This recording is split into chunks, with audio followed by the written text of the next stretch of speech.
Hey there, if you have got a Gmail account linked to your phone that you no longer want, I have got you covered. Today I'm going to show you how to easily remove a linked account from Gmail on your phone.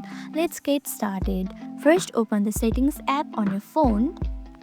Scroll down and tap on Apps. Scroll down and find Mail. Once you locate the Mail app, tap on it. Now tap on Accounts to see a list of all your linked accounts. Here you'll see all the accounts that are linked to your phone, including Gmail.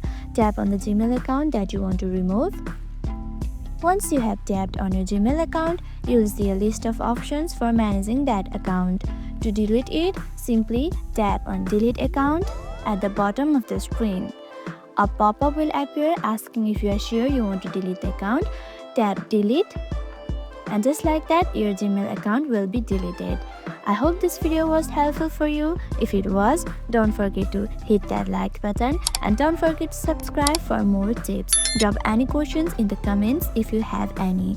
Thank you for watching and I'll see you in the next video.